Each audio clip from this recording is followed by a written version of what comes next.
Alors on va prendre un passage que j'ai vraiment eu à cœur pour ce soir, qui se trouve dans l'évangile de Luc au chapitre 22, et on va lire à partir du verset 31. On va lire 4 versets.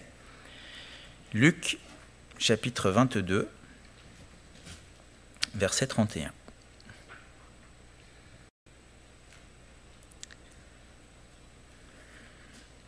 Bon, le Seigneur parle vraiment de... C'est juste avant que Judas le trahisse Jésus et que se mette en œuvre le fait que Jésus va être livré, va aller mourir sur la croix et puis ensuite ressusciter. Et il va parler à son disciple, à Simon-Pierre. Il va lui dire ceci, donc Luc 22, verset 31. Le Seigneur dit, « Simon, Simon, Satan vous a réclamé... » Ouais, c'est pas grave. Donc le Seigneur dit, « Simon, Simon, c'est pas grave. Satan vous a réclamé pour vous cribler comme le froment. Mais j'ai prié pour toi afin que ta foi ne défaille point. Et toi, quand tu seras revenu, affermis tes frères. » Seigneur, lui dit Pierre, je suis prêt à aller avec toi et en prison et à la mort. Et Jésus dit, Pierre, je te le dis, le coq ne chantera pas aujourd'hui que tu n'aies nié 3 fois de me connaître. Amen. Donc on voit ce passage où Jésus dit à son disciple, Simon, Simon, Satan vous a réclamé pour vous cribler comme le froment. Et on va parler ce soir un peu du combat spirituel. Alors j'en parle pas souvent, mais je crois que c'est important de temps en temps quand même d'en parler parce que la Bible en parle. Et c'est vrai qu'il y a, pour le chrétien, pour le disciple, il y a quand même 2 extrêmes qu'il nous faut éviter.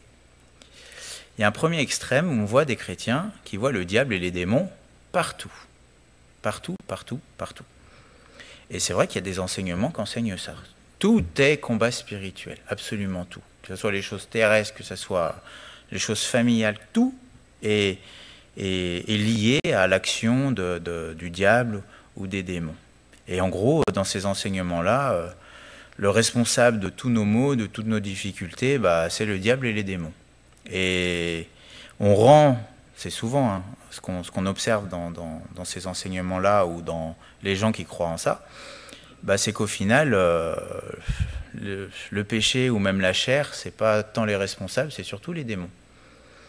Et que plutôt que de parler des œuvres de la chair qui doivent être crucifiées, auxquelles il faut renoncer, parce que l'enseignement de Jésus, c'est de renoncer au péché. On parle tout le temps de délivrance. Toujours. Il y en a, par exemple, je prends des exemples, ils parlent du démon de la colère.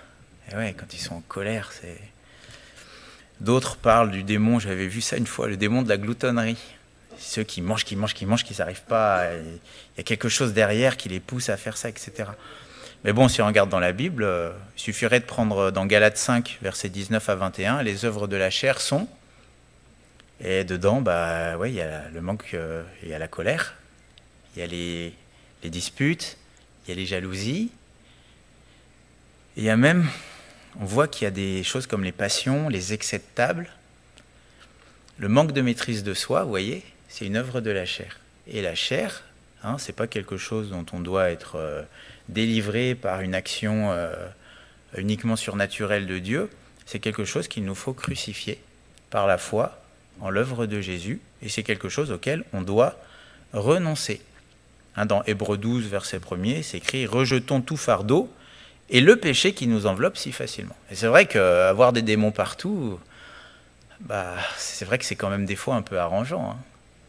Parce qu'il suffirait qu'on prie pour nous, qu'on chasse le démon de ceci, le démon de cela, et puis assez facilement, magiquement, on serait délivré de tous nos soucis sans renoncer, sans payer le prix. Ça, c'est pas bon.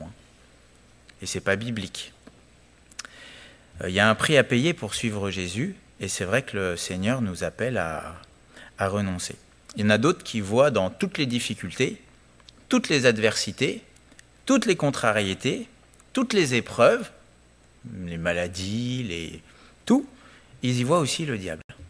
Et des fois, dès qu'il y a quelque chose qui ne va pas, Ah, il y a l'ennemi qui s'oppose, il est pas content, la voiture est tombée en panne ce matin, bah ça c'est l'ennemi. Et je me suis disputé tout à l'heure avant le culte, bah c'est l'ennemi. Non, chaque adversité, c'est comme si c'était le diable qui s'oppose à nous. Mais là, on ne va pas faire cette étude-là, et je sais que M. Gau va la faire parce qu'il l'a à cœur, mais si on regarde les sources de l'adversité, il n'y a pas que le diable. C'est vrai qu'il y est, mais des fois, c'est nous-mêmes qui nous mettons dans la difficulté, par manque de sagesse, ou tout simplement parce qu'on a péché. Puis des fois, on voit dans la parole que Dieu nous met à l'épreuve. Il peut permettre certaines souffrances dans nos vies, et c'est lui qui en est l'auteur, et qui le désire pour nous amener plus loin. Et ce serait dommage d'attribuer à Satan quelque chose, au final, c'est Dieu qui en est à l'origine. Bon. Donc il y en a qui voient le diable partout, partout, partout. Tout est combat spirituel. Ça, c'est trop extrême. Et c'est pas vrai. Parce qu'il y a plein de textes qui nous montrent que bien souvent, le plus grand des ennemis, vous savez, c'est pas le diable et les démons, c'est le péché. Hein, c'est notre nature. En fait, c'est notre vieille nature qui est là. Et puis, il y a un autre extrême qu'il nous faut aussi éviter. Mais c'est ceux qui voient le diable nulle part. Parce que la Bible en parle. La Bible parle d'un combat spirituel. La Bible parle de démons, de principautés. Hein, dans Éphésiens 6,12, c'est écrit « Car nous n'avons pas à lutter contre la chair et le sang », ça c'est les hommes, nos semblables, mais contre les dominations, contre les autorités, contre les princes de ce monde de ténèbres, contre les esprits méchants dans les lieux célestes. Donc là, on voit qu'on a toute une nomenclature d'esprits mauvais qui certainement font des choses différentes, hein, qui sont plus ou moins élevés. Mais en tout cas, ce qui est sûr, c'est qu'on voit qu'il y a quand même un combat spirituel. Et d'un côté, voir le diable partout, c'est pas bon. D'un côté, le voir nulle part, c'est pas bon. Et il faut que j'ai conscience qu'il y a un combat spirituel. Le plus ardu, c'est celui contre le péché. Mais il y a quand même un ennemi spirituel qui s'oppose aux chrétiens. Et je crois que le diable, hein, il se plaît à ce qu'on le voit où il n'est pas, parce que comme ça, les gens, ils combattent dans le vent. Et puis je pense qu'il aime bien qu'on ne le voit pas là où il est. Alors ça, c'est normalement quand on fait la guerre, les stratégies, souvent c'est comme ça. On essaye toujours d'aller là où l'autre n'est pas pour... voilà. Bon. Mais il y a un combat spirituel. Et on voit effectivement qu'il y a des passages où Satan cherche à détruire le disciple. Et ça, c'est une réalité. Dans 1 Pierre, au chapitre 5, on peut le lire ensemble. Dans 1 Pierre, au chapitre 5 et au verset 8, il y a un conseil qui est donné aux disciples. 1 Pierre 5, verset 8.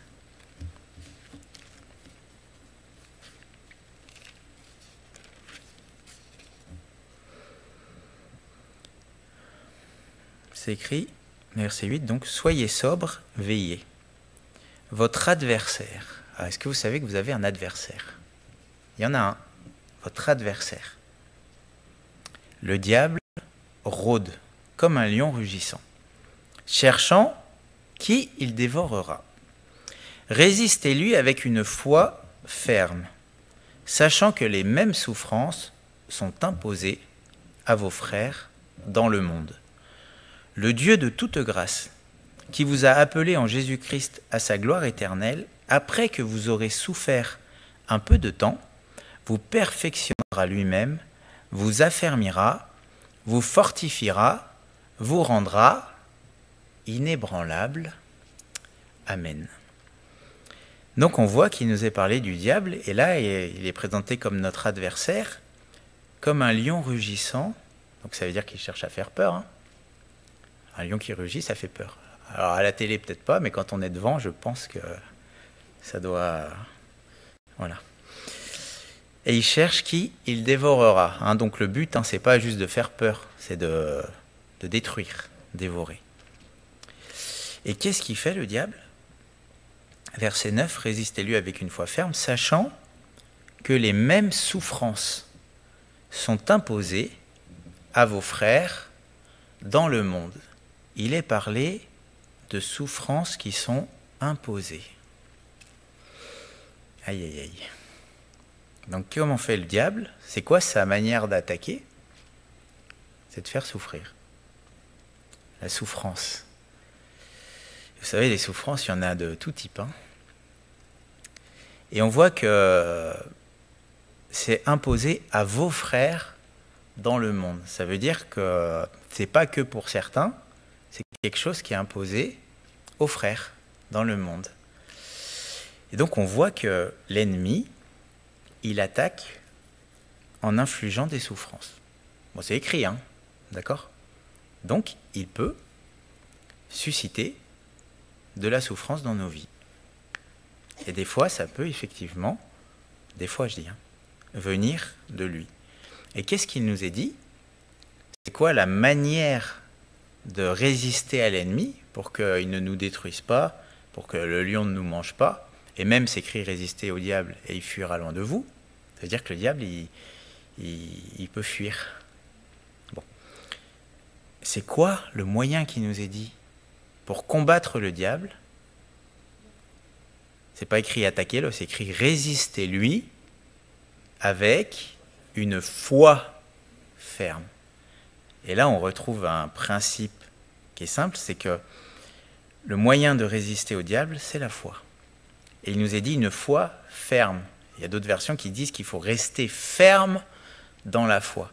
Donc le moyen de résister à ce qu'il fait, et notamment aux souffrances qu'il génère dans nos vies, c'est de rester ferme dans la foi. Et donc on voit quelque chose de simple, c'est qu'il y a une chose que le diable va attaquer, en fait, on va le voir, hein, mais en fait vous regarderez les différents textes où il intervient, en fait il s'attaque à la foi. Son but, c'est de détruire notre foi. Pourquoi ? Parce que le juste, il vivra par sa foi. On enlève la foi, on enlève la vie. Le but du diable, c'est de nous détacher de Christ. Mais comment est-ce qu'il peut faire ça ? C'est quoi le seul moyen de détacher quelqu'un de Christ ? C'est de détruire sa foi, ou de l'amener à pécher, de mettre un obstacle entre Christ, entre Dieu et nous. Regardez ce qu'il a fait avec Job. Il n'a pas juste fait souffrir Job pour le plaisir de le faire souffrir. C'était quoi son but ? C'était d'amener Job à renier Dieu. Dans la version Martine, à le maudire. À maudire Dieu. Et il va utiliser la santé, les enfants, les richesses, l'épouse. Maudit Dieu. Vous voyez, ça, cette parole n'était pas très très inspirée. Hein. Mais on voit que tout était fait dans le but que Job, il lâche Dieu. Que Job en veuille à Dieu. Que Job maudisse Dieu. Vous voyez ? C'est ça qu'il veut. Dans le passage qu'on a lu, celui que j'ai eu à cœur, dans Luc 22, verset 31, hein, le Seigneur dit « Simon, Simon ». Bon, je pense que s'il l'a répété 2 fois, c'est que ça veut dire attention. Il veut dire quelque chose d'important. Simon, Simon. Donc il cherche toute son attention. Satan vous a réclamé. Moi, j'ai regardé dans le grec, hein, il vous demande. Vous a réclamé pour vous cribler comme le froment. Mais j'ai prié pour toi afin que ta foi ne défaille point. Et toi, quand tu seras revenu ou converti, selon les versions, affermis tes frères. Donc Jésus est en train de prévenir son disciple que Satan va intervenir, il va faire quelque chose, et il va le faire. Hein. Et qu'est-ce qu'il va faire ? Il va les cribler comme le froment. Est-ce que vous savez ce que c'est que le criblage ? Alors là, pas n'importe quel criblage. Hein. Cribler le froment. Qu'est-ce qu'on fait avec le froment ? C'est quoi cribler ? Cribler, en fait, c'est un crible. Alors un crible, c'est généralement une planche avec des trous. Et puis, on va mettre la récolte, c'est-à-dire le blé qui a été récolté avec les cailloux, avec toutes sortes de choses. Et puis, on va se mettre à secouer le crible. On va secouer. Et qu'est-ce qui va se passer en secouant ? On va séparer le blé des impuretés, des cailloux, de la terre, etc. Donc en fait, cribler, c'est vraiment une notion de secouer, et puis y aller bien, hein, de manière à séparer, à faire un tri, en fait. Cribler, c'est trier, on pourrait le traduire trier. En fait, qu'est-ce que ça veut dire? Ça veut dire que Jésus est en train de prévenir Simon que ça va secouer, que ça va être dur, que là, il va passer par un moment où l'ennemi va secouer. Il va secouer fort. Il va secouer très fort. Et qu'est-ce qui doit se séparer?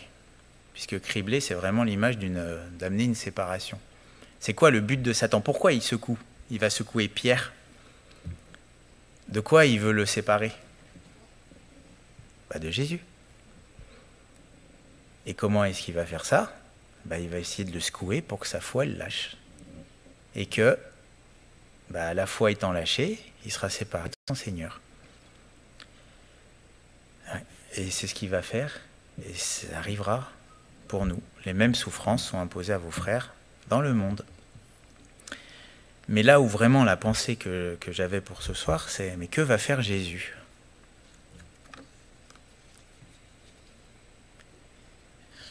Il va lui dire, Simon, j'ai prié pour que ça ne t'arrive pas. Eh ben non. Alors on pourrait se dire, mais pourquoi Dieu permet? Alors ça, écoutez, le jour où on comprendra Dieu, mais en tout cas on voit dans la parole que pour Job, il a laissé faire. Et pour Pierre, il va laisser faire. Des fois on ne comprend pas tout dans la souveraineté de Dieu. Mais il y a peut-être quand même une raison, on verra à la fin. Bon. Est-ce que Jésus donc va prier pour que ça n'arrive pas? Des fois on aimerait prier pour que les épreuves chez les frères et les sœurs, ça s'en aille. Ouais, mais des fois c'est pas nous qui avons la main sur l'épreuve. Jésus va dire à Pierre, prends autorité et chasse Satan. À prendre autorité, ça c'est une expression. On a autorité en Jésus-Christ. Mais est-ce que parce que j'ai autorité, ça veut dire que Satan ne va pas s'attaquer à nous? Jésus avait autorité, il était Dieu et pourtant il va s'attaquer à lui, concrètement. Non, prendre autorité, ça ne veut rien dire. C'est une expression qu'on entend souvent, mais...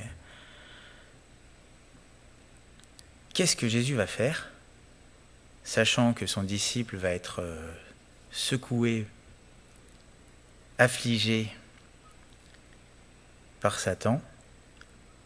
Il va dire, mais j'ai prié pour toi, afin que ta foi ne défaille point.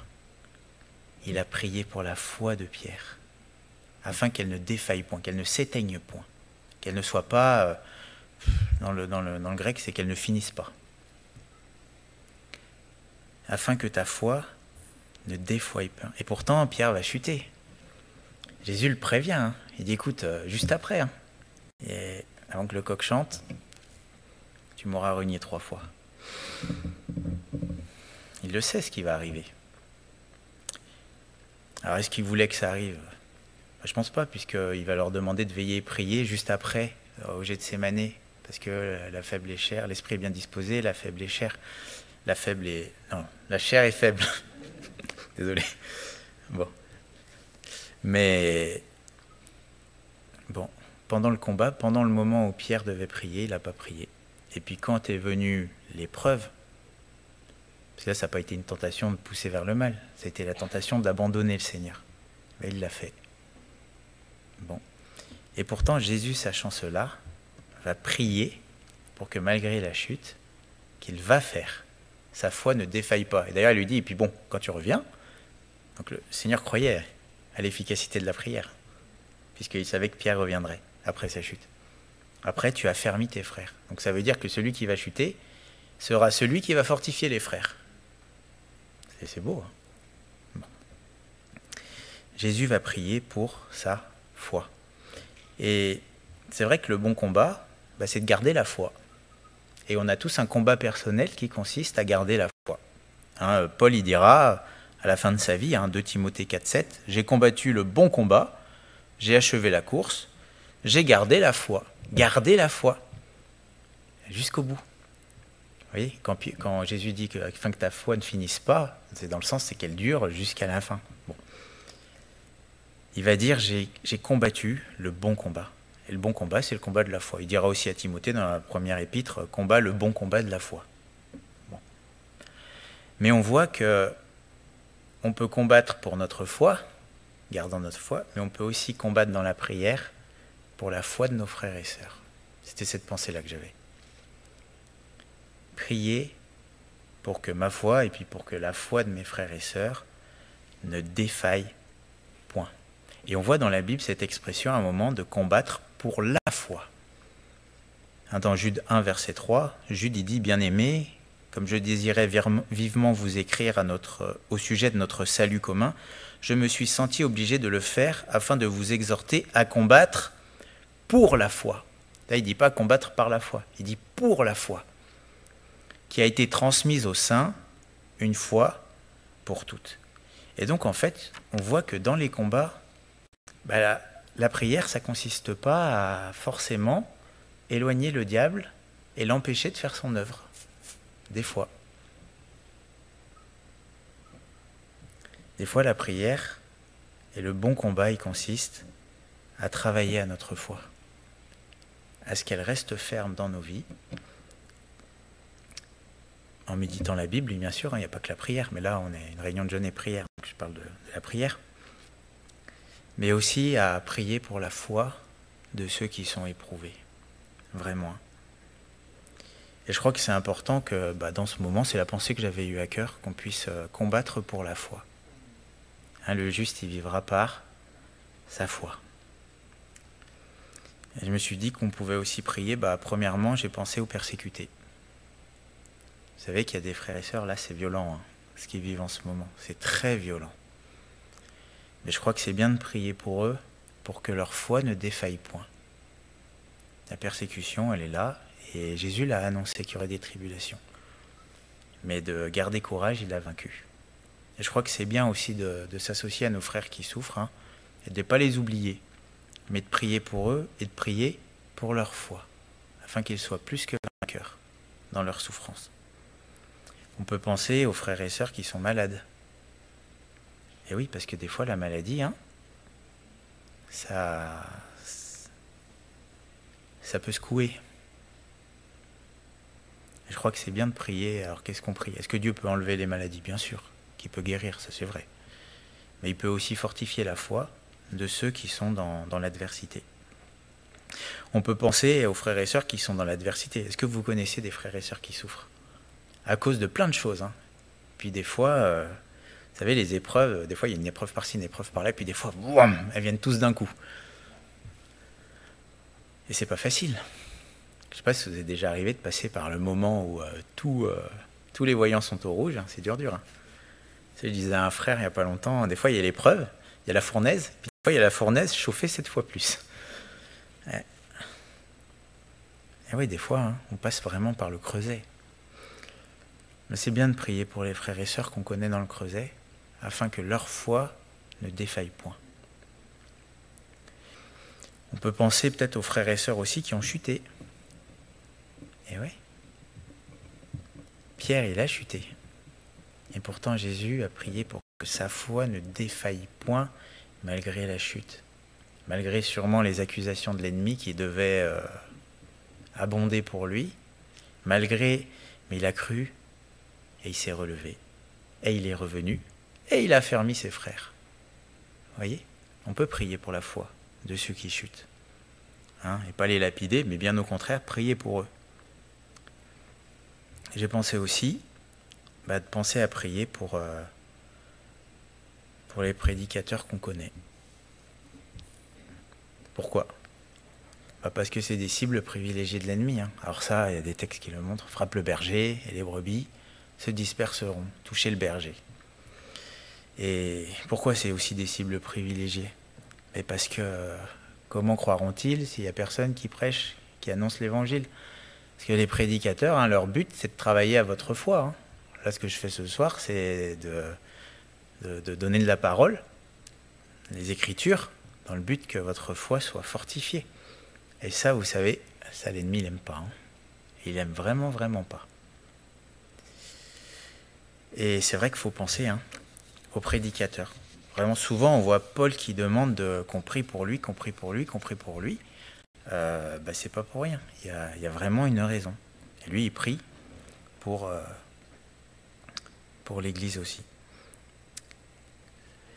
Et enfin, j'aimerais terminer avec une chose, mais pourquoi est-ce que le diable peut permettre, pourquoi est-ce que Dieu peut permettre que le diable puisse œuvrer, puisse faire souffrir? Ça, on pourrait se dire, mais pourquoi il ne le maintient pas à distance de ses enfants et il permet ses souffrances dans nos vies? Eh bien, parce que l'ennemi fait une œuvre qui le trompe.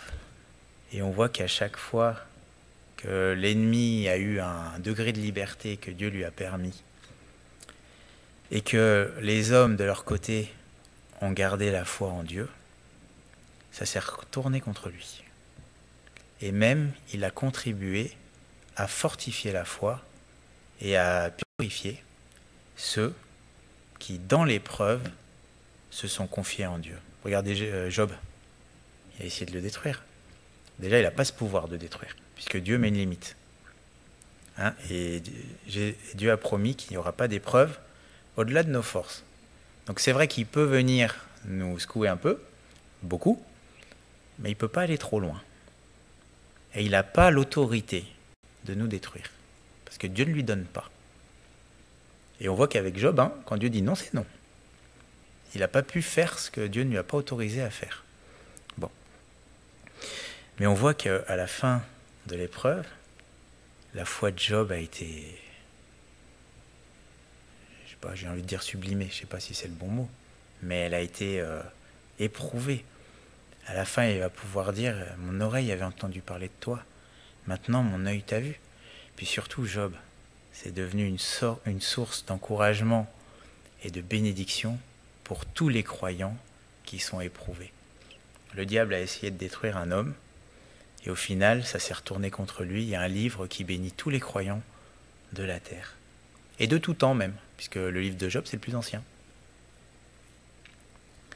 Regardez Pierre, il a essayé de le détruire. Mais Pierre, une fois qu'il a été... Alors c'est vrai qu'il a chuté. C'est vrai que sa suffisance a été brisée. Mais quand il est revenu et qu'il a été restauré, c'était pas le même Pierre. Et affermis tes frères. Il a été capable d'affermir ses frères. Ça s'est retourné. Et Dieu a su utiliser ça pour produire un Pierre bien différent que le premier.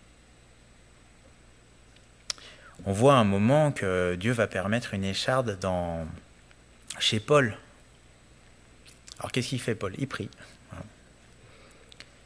Et Dieu va permettre, il va dire non, cette adversité, elle va rester. Pourtant c'est écrit que c'est un ange de Satan. Vous voyez, on ne comprend pas tout. Alors c'est écrit en plus, c'est dans sa chair.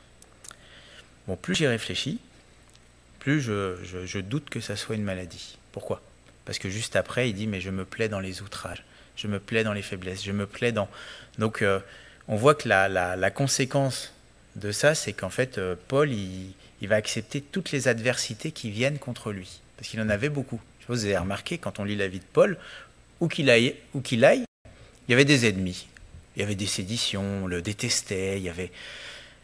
Et je me demande si au final, l'écharde de Paul, c'était pas toutes ces difficultés hors normes qui étaient suscitées partout où il allait. Je suis pas sûr qu'on puisse faire le lien entre l'écharde et une maladie, d'après le contexte. Vous voyez? Alors effectivement, il avait un problème aux yeux, mais c'était peut-être pas de ça forcément qu'il parlait. Bon. Peut-être que oui. Je sais pas. En tout cas, ce qui est sûr, c'est que ça le faisait souffrir.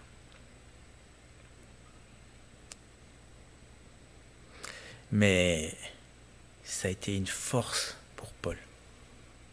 Il a été un homme qui s'est plu dans la faiblesse et où la puissance de Dieu s'est manifestée au travers de lui.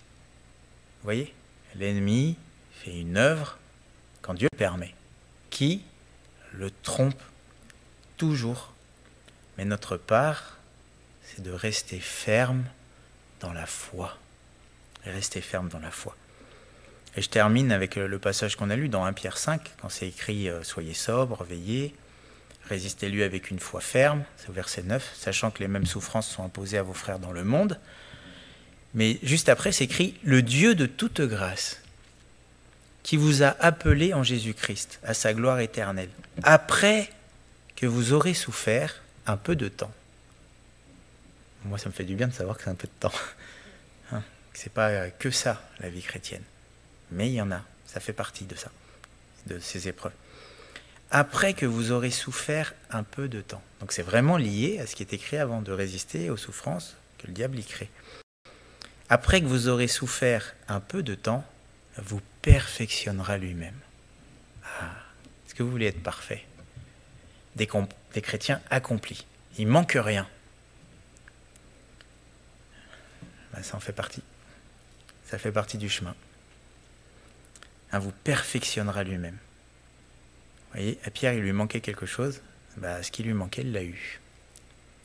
Au travers du criblage. Vous affermira, c'est-à-dire vous rendra ferme, fort. Enfin, vous fortifiera. Et vous rendra inébranlable. Ah. J'ai envie de dire, ça vaut le coup. Hein. De supporter l'épreuve. Mais de le supporter, vous voyez, avec une vision correcte. Il y a tellement de gens qui cherchent à fuir l'épreuve. Bah, on peut essayer de la fuir, hein, mais ça ne marche pas. Vous avez déjà essayé de fuir les épreuves? Essayez donc, vous verrez. Épreuves imposées, les souffrances qui sont imposées. On n'a pas le choix. Mais même si on n'a pas le choix des souffrances qui viennent à nous, qui nous sont imposées, les diverses épreuves, comme c'est écrit, on peut quand même avoir un choix dans nos épreuves. C'est celui de rester ferme dans la foi.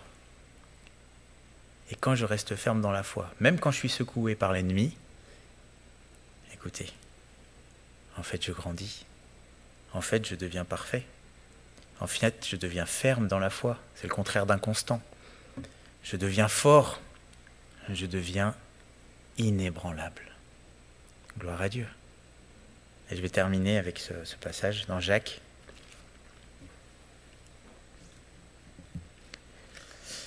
Jacques chapitre 1er verset 2. Hein. Là on comprend peut-être un peu plus ce passage. Jacques chapitre 1er verset 2. Mes frères, regardez comme un sujet de joie complète les diverses épreuves auxquelles vous pouvez être exposés, sachant que l'épreuve de votre foi produit la patience. Mais il faut que la patience accomplisse parfaitement son œuvre, afin que vous soyez parfaits et accomplis sans faillir en rien. Vous voyez, c'est la même chose. Sauf que dans Jacques, vous voyez, on n'a pas l'éclairage sur l'ennemi. Lui dit les diverses épreuves, parce que ça peut venir des fois pas que de l'ennemi. Mais en fait, on voit qu'il voit plus haut, parce qu'au final, Satan, il fait que ce que Dieu lui permet. Donc il y a ceux qui sont omnibulés par Satan. C'est une erreur, parce qu'au-dessus de Satan, il y a Dieu. Il ne peut pas faire ce qu'il veut. Il fait que ce que Dieu le lui permet de faire. Et quand il le fait, c'est qu'il sait qu'en tenant ferme dans notre foi, ça va produire quelque chose de bon pour nous. Donc en fait, est-ce que je suis de ceux qui regardent à Satan et puis qui ont peur et ou est-ce que je suis de ceux qui, même si ça vient de lui, même s'il y a des choses diaboliques, même si à un moment c'est vrai que il y a quelque chose on sent que c'est l'ennemi, il y a une intention de nous détruire, puisque Dieu n'a pas cette intention-là. Mais l'ennemi, lui, oui. Même s'il y a cette intention de destruction, est-ce que je vais regarder à lui ou est-ce que je ne vais pas regarder plus haut, à Dieu qui sait utiliser toutes les diverses épreuves et les faire concourir à mon bien? J'ai envie de dire gloire à Dieu. Merci Seigneur. C'est lui qui a la main sur le thermostat de l'épreuve. Et que ça vienne de là ou de là, c'est lui qui règne. Et c'est lui qui peut tout faire concourir à notre bien. En fait, on a un choix. Il y a une seule chose qu'on choisit dans l'épreuve ou non. C'est de croire ou ne pas croire. Et la foi, c'est quoi? C'est un choix. puisque c'est écrit au verset 6 de Jacques 1, donc il faut demander de la sagesse. C'est vrai qu'il faut de la sagesse pour comprendre ça. Que Dieu donne à tous simplement sans reproche cette sagesse, elle sera donnée, mais qu'il la demande avec foi, sans douter, car celui qui doute est semblable au flot de la mer, agité par le vent, poussé de côté et d'autre, qu'un tel homme ne s'imagine pas qu'il recevra quelque chose du Seigneur, c'est un homme irrésolu. Donc en fait, on voit que la foi, c'est pas quelque chose qu'on ressent ou qu'on ressent pas. Vous savez, vous pouvez être dans l'épreuve et être angoissé parce que c'est l'épreuve. C'est pas ça la foi. La foi, c'est la décision de faire confiance à Dieu, malgré ce que je vois, malgré ce que je ressens, malgré mes souffrances, je choisis de faire confiance à Dieu envers et contre tout. Et je lui fais confiance parce que je m'appuie sur sa parole qui est la vérité. Je lui fais confiance parce qu'il a donné son Fils pour moi à la croix et que s'il a donné son Fils, il me donnera toute chose par-dessus tout. Je lui fais confiance parce qu'à la croix, il a vaincu le diable, les principautés, les démons et qu'ils ne peuvent pas me détruire parce que c'est Jésus qui les a vaincus sur la croix. Je lui fais confiance parce que ses promesses sont la vérité et que s'il dit que tout concourt à mon bien, même si je ne vois rien, je ne ressens rien, je ne sais pas comment, ça va concourir à mon bien. C'est la foi. Et ça, vous savez, c'est une décision. Et si, quand tout va mal, quand tout est noir, vous choisissez, quand c'est peut-être le moment le plus noir de votre vie, il n'y a jamais eu plus noir, mais vous décidez de faire confiance à Dieu, en fait, paradoxalement, votre foi grandit, s'affermit et elle devient inébranlable. Parce que si vous êtes capable de croire dans ce moment-là, vous serez capable de croire les moments où ça sera moins dur. Comme un exercice physique où on pousse, et à force de pousser, à un moment, on devient fort, quoi. C'est la foi. Alors, prions. Prions pour la foi. Nos frères et sœurs qui sont dans la souffrance. Il y a M. Go, il aurait aimé être là, vraiment. Hein. Mais il a un problème au pied. J'ai déjà oublié le nom. Il a un problème au pied, mais qui le fait souffrir, qui fait qu'il ne peut pas. Hein. Voilà, c'est difficile pour lui, là, en ce moment. Bah, pensons à lui dans la prière. Hein. Il y a notre frère Olivier Vitry, il y a sa grand-mère qui est en train de partir, et c'est difficile pour lui aussi. Voilà, que le Seigneur puisse fortifier sa foi dans ce moment-là. Puis on connaît des situations. Est-ce que vous connaissez des frères et sœurs dans la souffrance? Prions pour leur foi. Que ces souffrances concourent à leur bien, que ces souffrances les perfectionnent. Prions pour eux. Est-ce que vous connaissez des pasteurs, peut-être qui sont en difficulté, prions pour eux. Combattons pour leur foi. D'accord? Et en faisant cela, vraiment, je crois que le Seigneur bénira. Pensons aux persécutés aussi. Je pense que c'est bien qu'on les oublie pas et que le Seigneur bénisse leur foi. Peut-être qu'il y a des rétrogrades, des gens qui ont chuté, qui sont dévastés à cause de ce qu'ils ont fait. Prions pour leur foi. Que le Seigneur les relève, les fasse revenir, les affermisse. Amen. Merci Seigneur pour ta parole. Merci parce que c'est vrai qu'elle est la vérité et nous ne voulons pas regarder les choses selon nos ressentis, selon ce qu'on nous dit, mais nous voulons regarder les choses selon ta parole, selon la vérité. Et merci Seigneur parce que tu dis que nous pouvons considérer les épreuves comme un sujet de joie et c'est vrai que lorsque l'on considère les moments difficiles de notre vie, c'est vrai que c'est dans ces moments-là où tu as permis que notre foi grandisse et où tu nous as permis d'aller plus loin et de grandir devant toi. Et c'est vrai, Seigneur, que quelle que soit la source de l'adversité, elle peut contribuer à notre bien, mais ce que tu nous demandes, c'est de croire, c'est de combattre le bon combat, et c'est de prier pour cela. Et Seigneur, à ton image, selon ton exemple, nous voulons prier pour la foi des frères et sœurs, la foi de notre groupe, Seigneur. Tu vois, l'église que nous formons ensemble, vraiment nous voulons te prier pour que nous soyons des hommes et des femmes de foi et que l'épreuve, Seigneur, là où même l'ennemi cherche à détruire, que Seigneur, tu puisses glorifier ton nom et que tu puisses transformer l'adversité en source de bénédiction. Et oui, Seigneur, comme M. Gaulle rappelait dans une prédication, oui, Amalek attaque, mais merci parce que tu nous as donné une bannière, l'œuvre de la croix, et nous pouvons nous confier en cette œuvre pour nous, pour nos frères et sœurs, croyant que tu as tout accompli. Tu as montré l'exemple suprême et qu'en gardant notre foi en toi et en ton œuvre à la croix, nous sommes plus que vainqueurs en Jésus-Christ. Que ton nom soit béni. Amen.